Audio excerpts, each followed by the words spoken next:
आहे. आम्ही म्हणावं, हे माझ्या जीवा परमेश्वराचा धन्यवाद कर, हे माझ्या सर्व अंतर्याम्या त्याच्या पवित्र नावाचा धन्यवाद कर, हे माझ्या पवित्र नावाचा धन्यवाद कर, कारण सर्व त्याचे उपकार विसरू नकोस. कारण तुम्ही आणि मी जीवन परमेश्वराचे उपकार विसरायचं नाही आहे, कारण तुम्ही आणि मी आज जिवंताच्या भूमीवरती आहोत.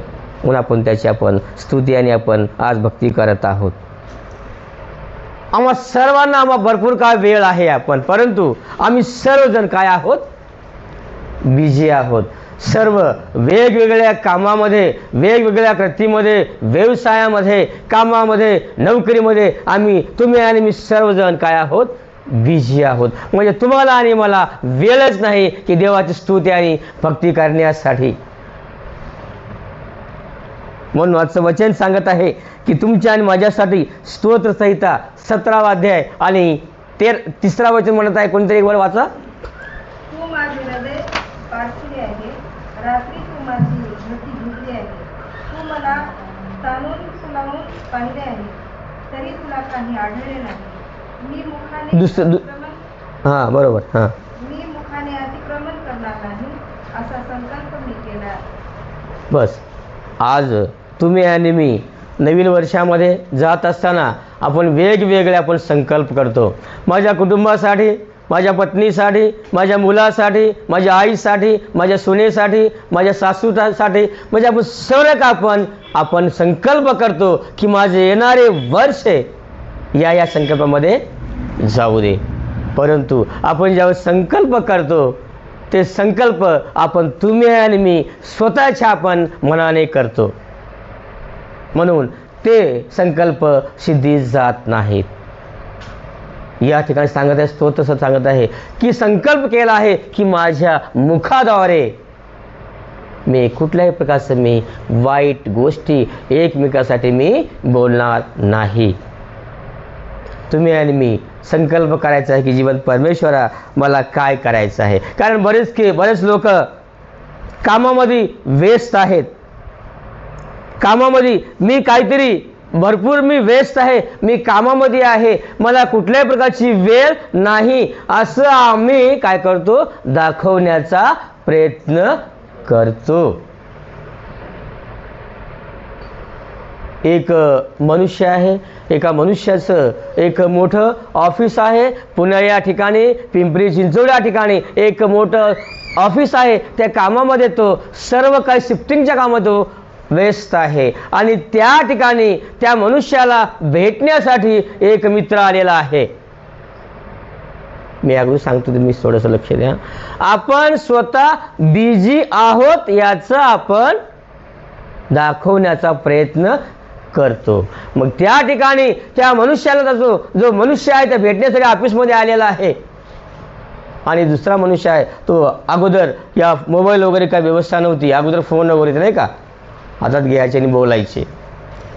तो फोन इकडचा फोन उचलतोय, बोलत आहे, हां बोला, कसा, मी फार व्यस्त आहे, क्रिसमस हा महिना आहे, 24 तारीख आहे, 25 आहे, 26 आहे, मी 30 पर्यंत बिलकुल मी बिझी आहे, मला कुठल्याही प्रकारचं मला तुम्ही त्रास देऊ नका. तो बोलत आहे परत, आणि इकडचा फोन घेतोय, तो परत बोलतोय, ठेवतो. समोर त्याला माहीत आहे कोणतरी आपल्याला भेटायला आलंय, त्याला इशारा करतोय, तुम्ही काय करा, बसून घ्या. तो बसतोय. परत 10 मिनटं गेले, 15 मिनटं गेले, हा फक्त इकडच्या तिकडच्या गोष्टी बोलतोय.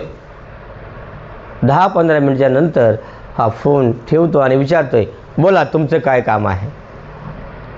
तो मनुष्य म्हणत आहे की साहेब माझं काहीच काम नाही आहे, मी तुमच्या कामासाठीच आलेलो आहे. जी टेलिफोनची जी लाईन आहे, मी टेलिफोनची लाईन मी लावण्यासाठीच मी या ठिकाणी आलेलो आहे. म्हणजे आपण एवढे आपण त्या कामामध्ये आपण बिझी आहोत असं आपण दाखवण्याचा प्रयत्न करतो, नाही का.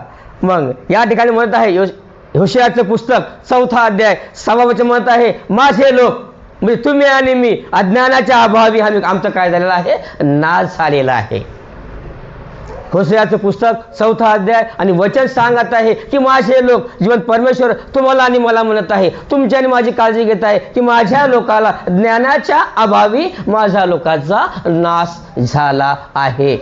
कशामुळे, आम्ही काहीतरी एक व्यस्त आहोत, आम्ही कामामध्ये बिझी आहोत, आम्हाला बायबलचं ज्ञान नाही, बायबलचा अभ्यास नाही. म्हणून या ठिकाणी सांगत आहे की माझे लोक अज्ञानामुळे नाश झाले आहे. तर तुम्हाला आणि मला जीवन परमेश्वराचा जी पवित्र बायबल आहे तुम्हाला आणि मला वाचण्याचं आपल्याला आहे. आणि आपण पाहिलं की आजच्या वचनामध्ये आजचं मननाशास्त्रपाठ आहे दुसरे इतिहास याचा 20वा अध्याय आणि वचन 1 ते 15. या ठिकाणी सांगितलेलं आहे जो राजा आहे त्या राजाच्या लोकांसाठी तो सांगत आहे सर्व काही, त्याची राजा, त्याची प्रजा, त्याचे घर, त्याचे लोक, तो सर्वावरती तो विचारामध्ये पडलेला आहे की आता करायचं काय. तुम्ही आणि मी ज्यावेळेस नवीन वर्ष सुरुवात करतो त्यावेळेस तुमच्या आणि माझ्या बरेच काही विचार असतात. जे माझे मित्र आहेत म्हणतात मी या नवीन वर्षामध्ये कुठल्याही प्रकारची वाईट गोष्ट करणार नाही, दारू, सिगारेट, तंबाखू मी काही करणार नाही, आजपासून बंद म्हणजे बंद. आणि आमचे ख्रिस्ती भाऊ पण बहिणी पण आपण संकल्प करतो की मी आज 1 जानेवारी पासून सकाळी दिवस निघाल्यापासून की मी ठरवणार आहे की दर रविवारी मी चर्चला जातो आणि दररोज सकाळी उठून मी बायबल वाचन करणार म्हणजे करणारच. आणि बायबल वाचून नाही तर प्रार्थना करून मी बायबल वाचण्याचा प्रयत्न करतो. आपण आज संकल्प करतो. परंतु जसा जसा आपण विचार केलो उत्पत्ती, निर्गम, लेवी, गणना, जसं पुस्तकं आपण वाचत गेलो, लेवीच्या पुस्तकामध्ये गणना ज्यावेळेस वंशावळी येते त्यावेळेस आपलं मन काय होते थोडंसं आता काय करा पूर्ण वंशावळी वाचायचं आहे. आज थोडं काय करू आपण थांबू, आज क्रिकेट आहे, आज सिरियल वगैरे आहे, आपण थोडं काय करू पाहू, आपण त्याला काय करू आपण नंतर वाचू. आपण थोडं त्या टीव्हीच्या कार्यक्रमामध्ये क्रिकेटच्या कामामध्ये आपण तो पुस्तक बायबल वाचायचो मागं ठेवतो. असं मागं ठेवण्यामध्ये 2023, 2024 आणि 2025 हा वर्ष गेलेला असतो. आणि ज्या वेळेस 2025 समाप्त होतो त्यावेळेस आपला आणखीन आठवण येते की अरे मी विचार केलो होतो काय आणि काही झाले. आपल्या जीवाला आपल्या मनाला काय होती खंत होती नाही काय. या ठिकाणी योशफाट राजा शरण जात आहे. जीवन परमेश्वरा माझं जे कुटुंब आहे, माझं घराणे आहे, माझं लोक आहेत, मी गेल्या वर्षाच्या काळामध्ये सर्व काय मी वाईट गोष्टी केल्या आहे, परंतु या नवीन वर्षामध्ये मी संकल्प करत आहे जीवन परमेश्वरा मी तुला मी शरण येत आहे. जी वाईट कृत्य केलं आहे, वाईट लोकांना बोललं असेल, काही कार्य केलं असेल, परंतु या नवीन वर्षामध्ये ज्याप्रमाणे स्तोत्र करता 17:2 म्हणत आहे की मी माझ्या मुखावर संकल्प केला आहे माझ्या बहिणीला, माझ्या आईला, माझ्या वडिलीला, माझ्या मामाला, मामीच्या पोराला, मामाच्या कोणालाही मी काही वाईट शब्द बोलणार नाही. तुम्हाला आणि मला संकल्प करायचा आहे जीवन परमेश्वरा नवीन वर्षामध्ये मी तुझ्या वचनामध्ये मी रमणारा होईन, तुझा मी अभ्यास करणारा होईल, तुझ्या प्रार्थनेमध्ये माझं जीवन माझे सर्व कुटुंब मी तुझ्या वचनामध्ये राहण्याचा प्रयत्न करेन. आपण तुम्ही आणि मी असं संकल्प करणं फार महत्त्वाचं आहे. आपण ज्यावेळेस म्हणतो हगयाचं पुस्तक 4 अध्याय 6 वचन म्हणत आहे तुम्ही मला विसर तुम्ही माझ्या वचनाला तुम्ही विसरलात तर मी तुमचे मुलं बाळ लेकरं विसरण. हगयाच्या पुस्तकात सांगत आहे 4 वचन 6 अध्याय जीवन परमेश्वराने माझे म्हणत आहे माझी आज्ञा तुम्ही बोलली आहे, माझ्या वचनाकडून पाठ फिरवलास तर मी तुमच्या लेकरा बाळाला मी विसरण. म्हणून माझे संकल्प जीवन परमेश्वर त्याच्यासाठी सांगितलं. मी जीवन परमेश्वरानं मला ज्या सुरुवातीला मी 2 तारखेला या मेथडिस्ट चर्च परब या ठिकाणी आलो त्या जीवन परमेश्वराने मला तो वचन दिला आहे की आमचे संकल्प हिताचे आहेत अनिष्टाचे नाहीत.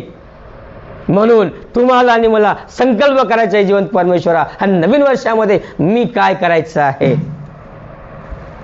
कारण आपण ज्यावेळेस पाहतो की आपण प्रत्येक गोष्टी आपण निरनिराळ्या कामामध्ये आपण करतो, पटापट वेळ ही थांबत नाही, वेळ कुणासाठी थांबत नाही, वेळ ही निघून गेली असते. परंतु तुमच्या आणि माझे संकल्प हे सिद्धीस जाणं फार महत्त्वाचं आहे. मग सिद्धीस केव्हा जातील ज्यावेळेस तुम्ही आणि मी जीवन परमेश्वराच्या सानिध्यामध्ये त्याच्या वचनामध्ये आपण राहू, त्यावेळेस तुमचे आणि माझे सर्व काही संकल्प सिद्धीस घेऊन जाणार तो जिवंत परमेश्वर आहे. आपण ज्यावेळेस नवीन सुरुवात करतो नवीन वर्षाची, तुम्हाला सर्वांना सांगणं आहे की आपण आपल्या कुटुंबामध्ये, आपल्या घरामध्ये एकमेकासाठी आपण गोष्ट बोलतो, चांगल्या गोष्टी, वाईट गोष्टी बोलतो आणि आपण संकल्प करायला आहोत.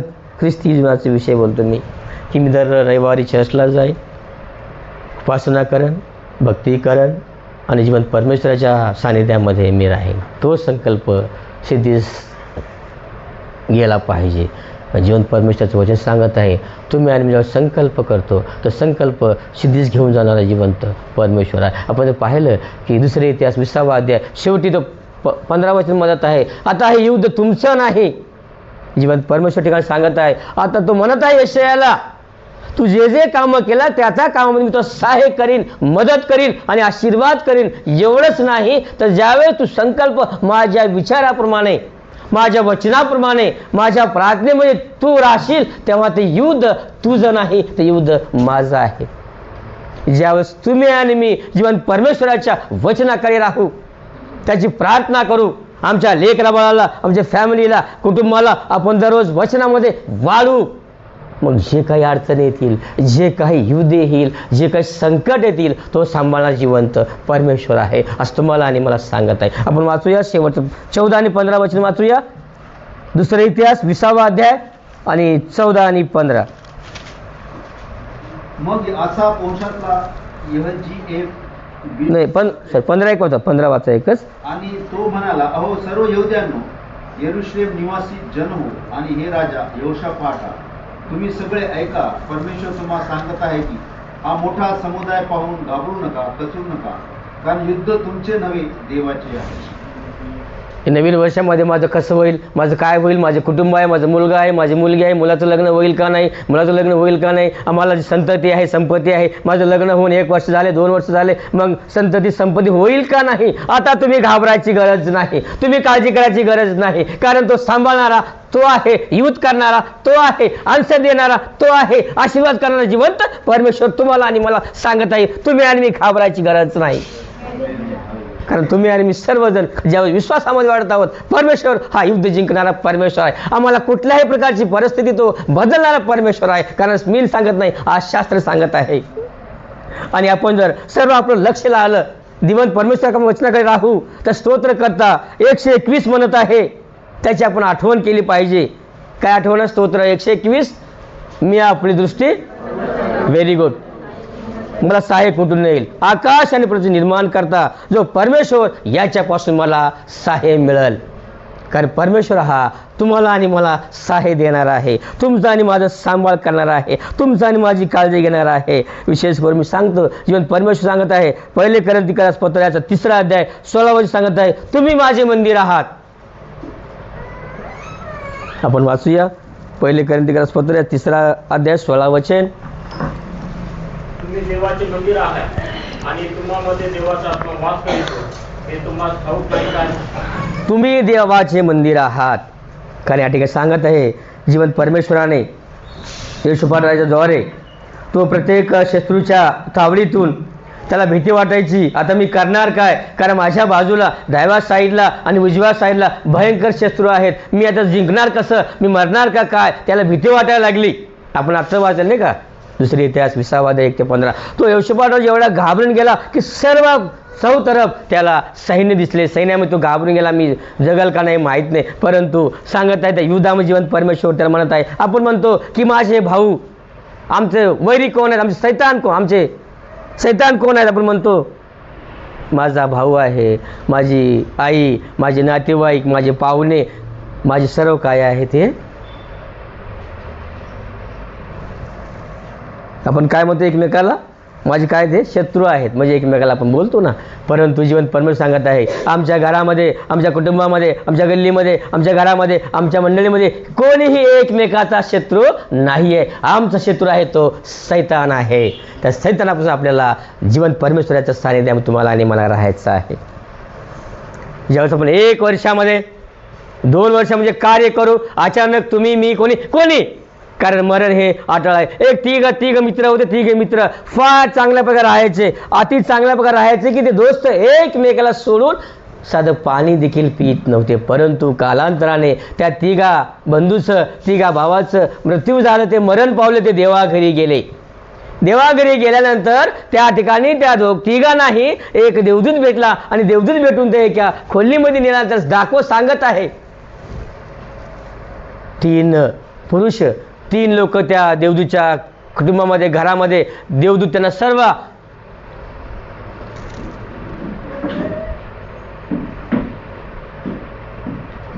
तो पाहिलेला आहे. देवदूत आणि 3 लोक जे भूतलवरती होते, 10 वर्षे, 5 वर्षे, 2 वर्षे त्या ठिकाणी होते, ते मरणानंतर देवदूत त्याला सांगत आहे, सगळ्या भिंतीकडे पाहत आहे. सगळे भिंतीकडे काय आहेत, असे घड्याळ आहेत आणि घड्याळ आहेत ते फास्ट फास्ट फास्ट फिरत आहेत. या दोघांना वाटायला लागलं की आता हे घड्याळ कशामुळे तुम्ही दाखवत आहे.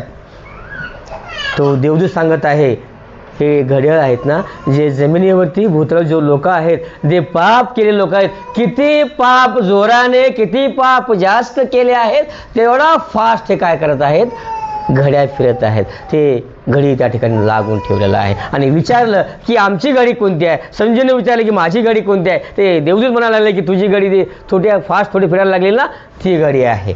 संजू म्हणायला लागला का हरकत नाही, माझी थोडंसं घडी काय आहे, स्लो आहे, म्हणजे माझे पाप थोडंसं काय आहेत, कमी आहेत.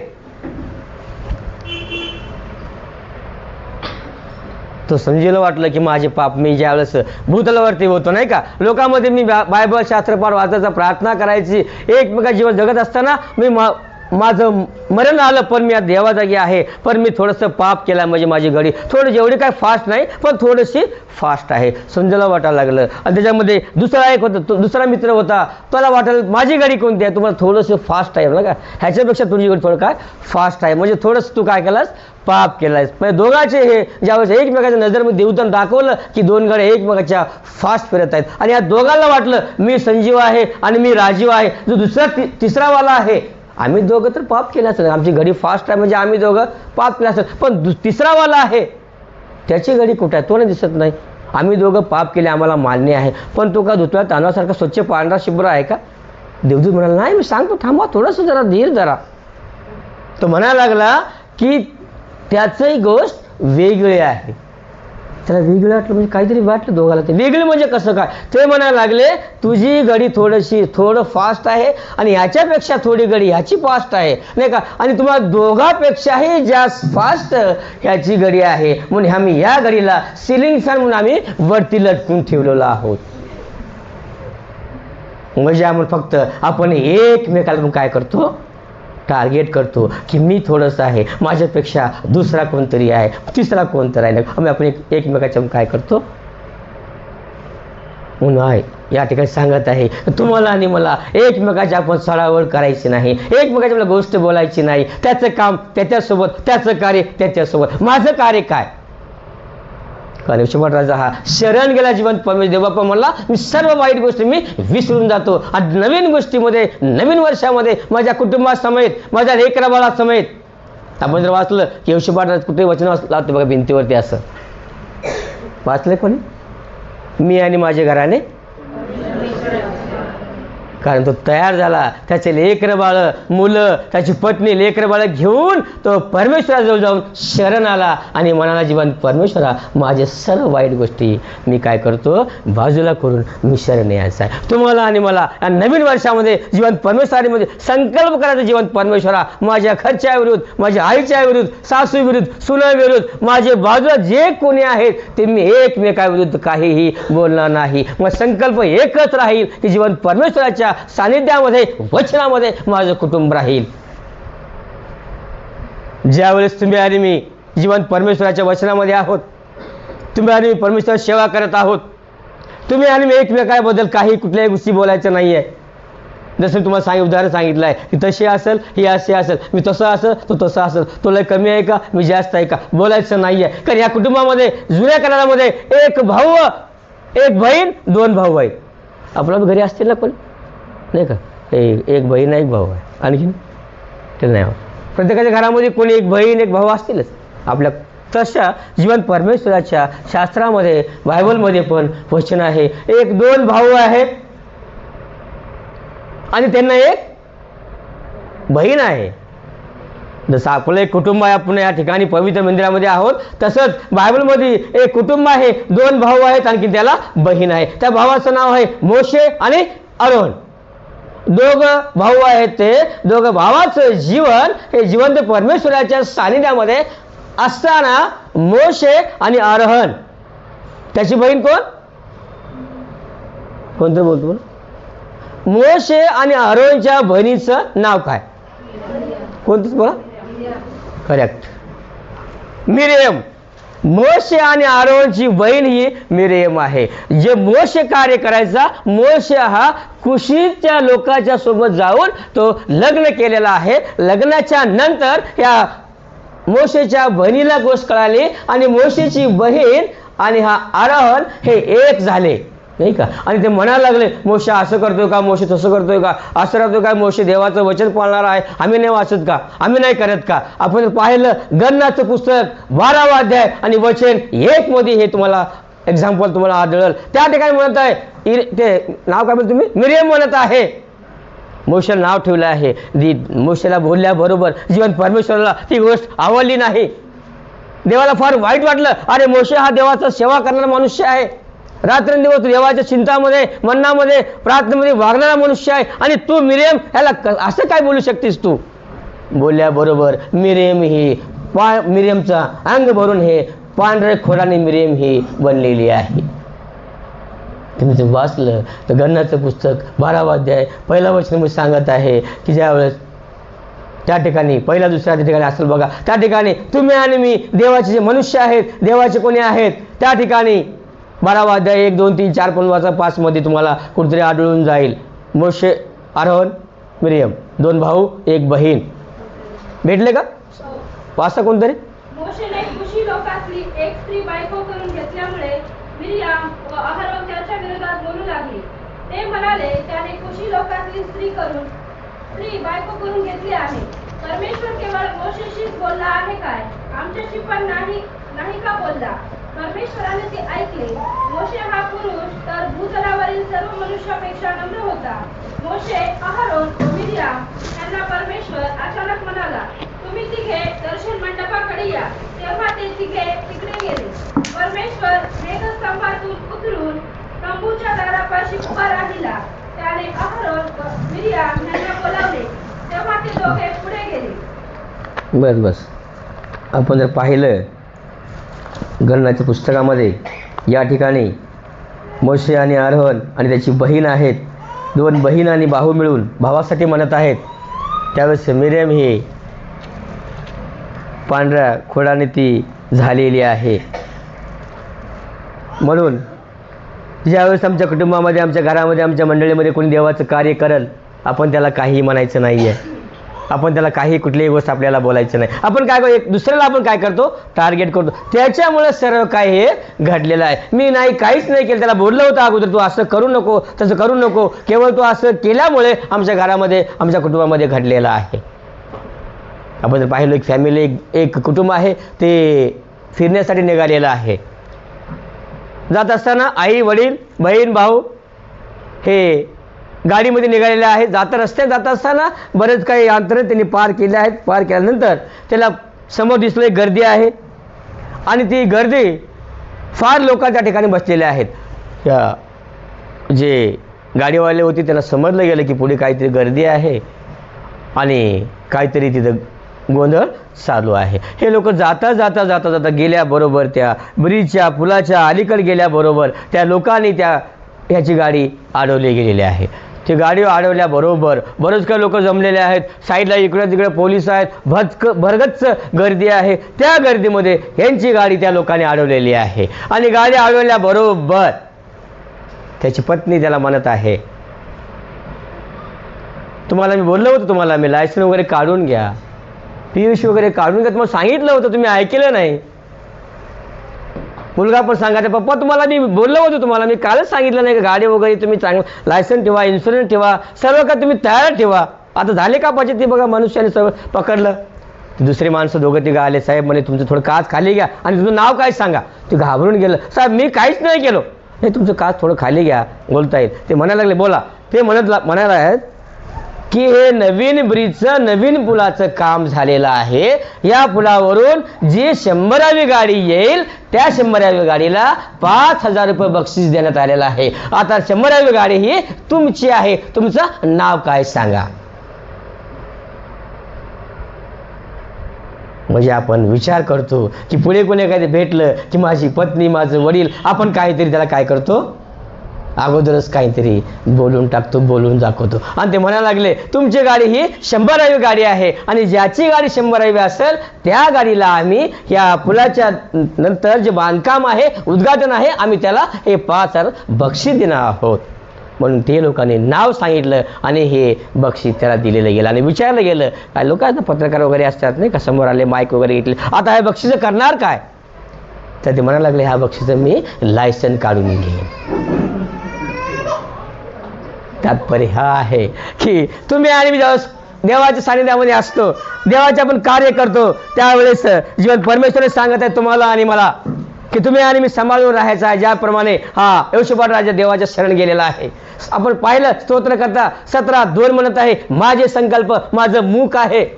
नवीन वर्षामध्ये आपण एकमेकाला कुठल्याही गोष्टीचं बोलायचं नाही, वाईट बोलायचं नाही, कारण जीवन परमेश्वराचं वचन सांगत आहे. आणि आपण पाहिलं की बरेच लोक आपण इयोब माहीत आहे सगळ्याला, इयोबाचं माहीत आहे. इयोब हा धार्मिक होता, देवाच्या सानिध्यामध्ये वचनामध्ये जगणारा होता. तो बिचार सर्व काही, त्याची संपत्ती, गुरं डोरं लेकरं बाळ सर्व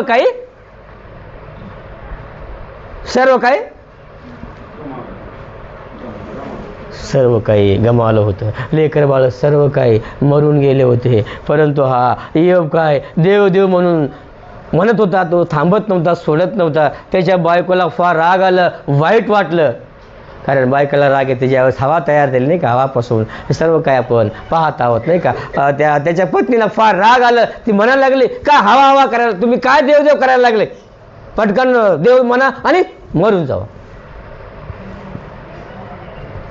परंतु इयोब थांबला नाही. इयोब त्याच्या कार्याला तो कार्य करत गेला. तो कोण काय म्हणाल तो विचार केला नाही. तो आपलं कार्य तो करत गेला. आणि आपण पाहिलं की इयोबाचं पुस्तक 1 अध्याय 22 वचन सांगितलं गेलं, इयोब हा धार्मिक, नीतिमान, देवाला भिवून वागणारा होता. तोच संकल्प, तोच कार्य, तेच काम तुम्हाला आणि मला करायचं आहे. आज नवीन वर्षामध्ये ज्या प्रकारे स्तोत्रकर्ता म्हणत आहे माझे संकल्प माझं मुख आहे, त्या मुखाद्वारे मी 1 वर्ष 2026 वर्षामध्ये पुढे तर बोलायचं नाहीच, 27 मध्ये बोलायचं नाही, 26 मध्ये पाळायचं, मग 27 मध्ये बोलता येते का. 2026 मध्ये तर बोलायचं नाहीच नाही. आपले संकल्प असतात, आपण संकल्प आपण काय करतो, आपण तयार करतो. आणि आपण जर पाहिलं की उपदेशकाचं पुस्तकाचा 10वा अध्याय आणि 20 वचन कोणतरी कृपया तर वाचा. आपण शेवटच्या वचनामध्ये जाणार आहोत.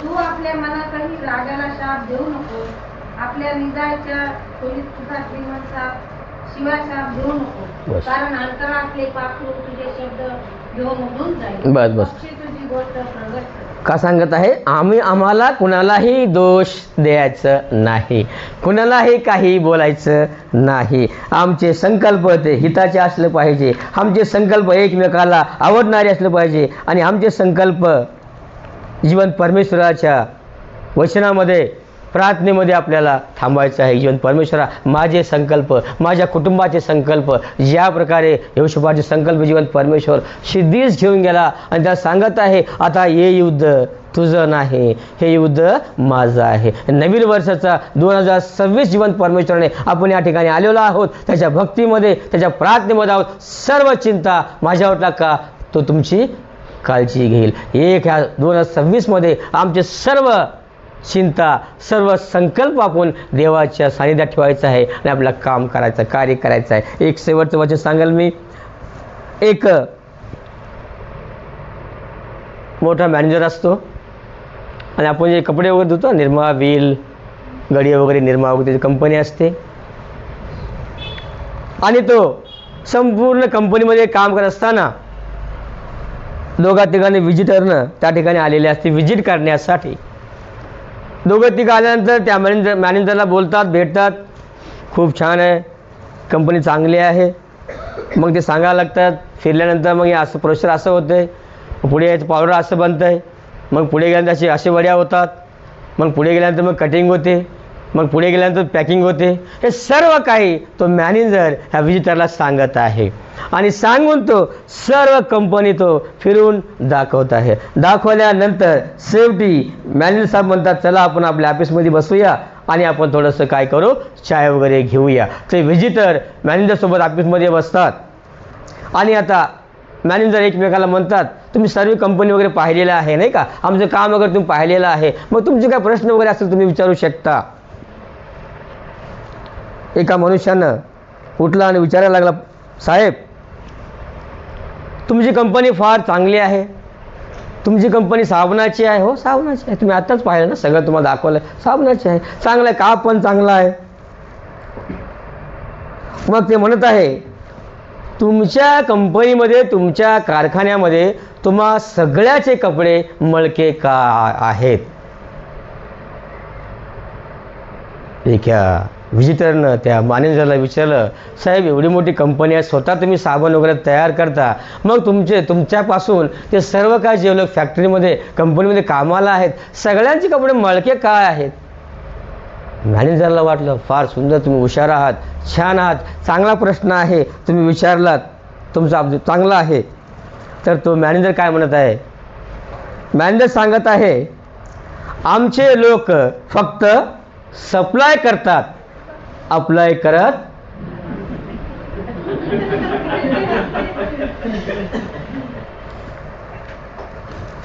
इतर लोक ख्रिस्ती झाले, देशपांडे ख्रिस्ती झाले, ते लोक सर्व वेळ जिवंत परमेश्वराच्या प्रार्थनेमध्ये वचनामध्ये आहेत. परंतु तुम्ही आणि मी आपण काय केलो. देशपांडे मेमोरियल चर्च म्हणून आहे पुण्याला, देशपांडेच्या नावानं आहे. म्हणजे देशपांडे सर्व ख्रिस्तीमध्ये आहेत, आले आहेत, लोकांना सुवार्थ प्रचार सांगितले आहेत. परंतु आम्ही जे ख्रिस्ती आहोत, आमचा काय गुण आहे, आमचं काय कार्य काय, आम्ही काम काय केलेलं आहोत. म्हणून तो सांगत आहे, फक्त आमचं काय आहे, सप्लाय आहे आमचं. म्हणून तुम्हाला आणि मला नवीन वर्षामध्ये पण हा धडा शिकायचा आहे की तुम्ही आणि मी एकमेका सर्वांना परमेश्वराचे वचनाचं आपला ज्ञान सांगायचं आहे, अभ्यास सांगायचा आहे, एकमेकाला जीवन परमेश्वर आपल्याला शास्त्रपाठ दाखवायचं आहे. बरेच काय देशपांडे एवढा मोठा, मी मागे चर्चला गेलो होतो त्यावेळेस मी ट्रेनिंगला असताना मला देशपांडे मेमोरियल चर्च हे प्रॅक्टिकल 1 वर्ष दिलं होतं मला प्रॅक्टिकलसाठी. मग त्याला विचारलं मी, बरंच काय आहेत, मेथडिस्ट चर्च आहे, शेनाय आहे, पंचावद आहे, सेंट मॅरी आहे, सगळं, मग हे देशपांडे कसं काय आहे. मग ते म्हणायला लागले की त्या ठिकाणी देशपांडे हा चांगल्या कार्य केलेला, देवाच्या सानिध्यामध्ये चांगला व्यक्ती होतं, त्याच्या नावावरून पाळक साहेब हे नाव ठेवलेलं आहे. म्हणजे देशपांडे ख्रिस्ती झाले, परंतु ख्रिस्ती हे. म्हणून तुम्हाला आणि मला आज नवीन वर्षामध्ये एकमेकाला संदेश सांगायचा आहे. आम्ही तुम्हाला आणि निर्णय घ्यायचा जीवन परमेश्वराला, जो संकल्प योबाने केला होता, जो संकल्प योशुआने केला होता, जो संकल्प स्तोत्रकर्ता करत होता, तो संकल्प तुम्हाला आणि मला करायचा जीवन परमेश्वरा. माझे संकल्प हे हिताचे जाऊ दे, कारण माझे संकल्प मी करणार आहे. आपण सुरुवातीला त्याच्यामुळे मला माहीत नव्हतं. ज्यावेळेस 2 तारखेला मी इथं आलो, सांगितलं गेलं 2 तारीख सकाळी मी संदेश घेतला अंबाजोगाईमध्ये. DS साहेबांचा फोन आला, पाळक साहेब तुम्हाला ताबडतोब परभणीला जायचं आहे आणि तुम्हाला तिथली भक्ती घ्यायचं आहे. मला माहीत नव्हतं. मग मी 2 वाजता 2:30 वाजता निघालो तिथून. मग विचार करायला लागलो मी सकाळी, आणि मी आतापर्यंत ज्या वेळेस या ठिकाणी मी चर्च जात आहे, सकाळचा संदेश तो अंबाजोगाईचा वेगळा असतो, संध्याकाळ संदेश परभणीचा वेगळा असतो. मग मी त्यावेळेस सकाळी संदेश सांगितला, मग निघालो मी रस्त्यामध्ये. करायचं काय, संदेश कुठला वाचला नाही, शास्त्रपाठ काय अभ्यास केला नाही, जीवन परमेश्वराने. पुढे आल्यानंतर सांगितलं गेलं, इर्मियाचं पुस्तकात मला दाखवलं गेलं आणि ते पुस्तकात संदेश मी त्या ठिकाणी तुम्हाला सांगितलेलं आहे. संकल्प ते हिताचे आहेत, ते शास्त्रपाठ, ते वचन तुम्हाला आणि मला आज पण लागू आहे की आमचे संकल्प नवीन वर्षात कसे असले पाहिजे. आणि हे संकल्प आपल्या घेऊन शेवटपर्यंत आपल्याला जायचं आहे की मेथडिस्ट चर्चची मंडळीचे संकल्प हे आहेत. येणाऱ्या वर्षामध्ये मेथडिस्ट चर्च परभणी या लोकांनी सुंदरसं मोठं एक भवन बांधलेलं आहे, सुंदरसं मोठं एक चर्च असेल ते या लोकांचे संकल्प असतील. या लोकांमध्ये ज्या लोकांचे बहिणी आहेत, भाऊ आहेत, ते लोक मोठमोठ्या नोकरीवरती कामावर जातील, ते संकल्प या परभणीचे मंडळीचे असतील.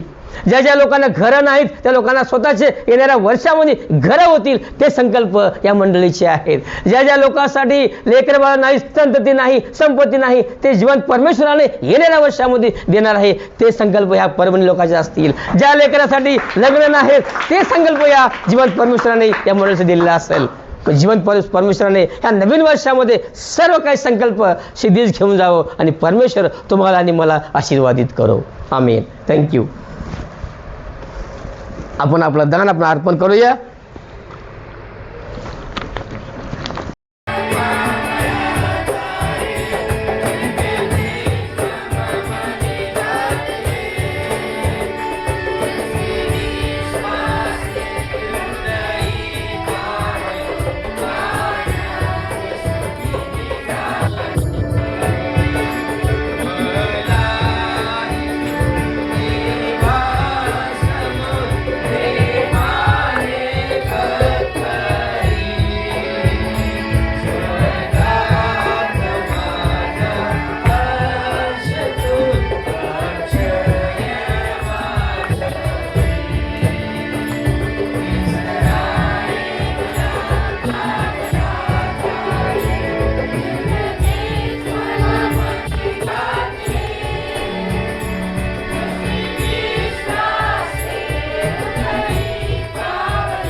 प्रार्थना करूया.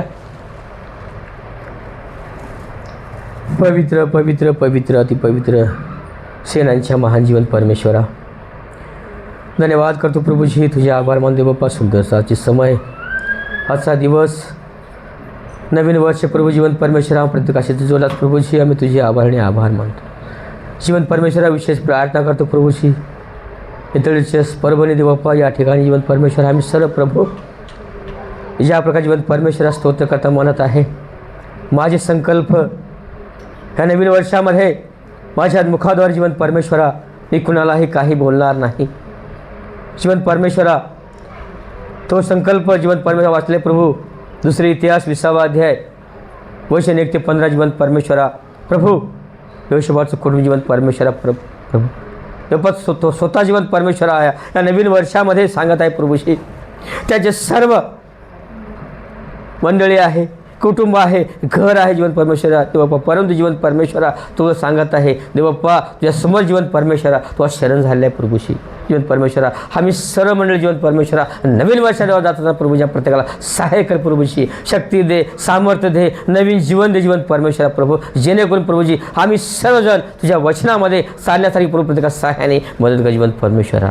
विशेष प्रार्थना करतो प्रभूशी आमच्या कुटुंबासाठी, मितळीशेस परभणी या घरासाठी प्रार्थना कर जीवन परमेश्वरा. नवीन वर्षामध्ये प्रभूशी ज्या बहिणीचे, ज्या भावाचे जीवन परमेश्वरा संकल्प जीवन परमेश्वरा सर्व काय संकल्प प्रभूजी तू जाणत आहेस, तुला माहीत आहे प्रभूशी. सर्व संकल्प होते हिताचे आहेत, अनिष्टाचे नाही आहे जीवन परमेश्वरा प्रभू. या संपूर्ण वर्षामध्ये प्रभूजी या मितळीचेस मंडळी परभणीमुळे प्रभू अधिकाने आधी प्रभू आशीर्वादित आणि आशीर्वादित काय प्रभूशी लागणारे सर्व गरजा प्रभू या मंडळीसाठी पूर्व जीवन परमेश्वरा. कारण प्रभू तू निवडलेली मंडळी जीवन परमेश्वरा तुझ्या वचनामध्ये, तुझ्या प्रार्थनेमध्ये सन्नारी मंडळी आहे प्रभू देवप्पा. जीवन परमेश्वरा तुझ्या मंडळीचं रक्षण कर प्रभूजी. तू सांगत आहेत आता हे जो कार्य आहे, सैन्य आहे, हे युद्ध आहे, ते तुमचं नाही जीवन परमेश्वरा प्रभू. आमच्याद्वारे ह्या नवीन वर्षामध्ये तू लढणारा जीवन परमेश्वरा प्रभूशी आम्ही तुझे आभार मानतो जीवन परमेश्वरा. आम्हा सर्व कुटुंबासाठी प्रार्थना करतो प्रभूजी. मितळीचेच परभणी या घरासाठी म्हणून प्रार्थना जीवन परमेश्वरा. सर्व जे काही काम आहेत, जे कार्य जीवन परमेश्वरा प्रत्येकाच्या कामामध्ये प्रभू सहाय्य कर प्रभूजी बाप्पा.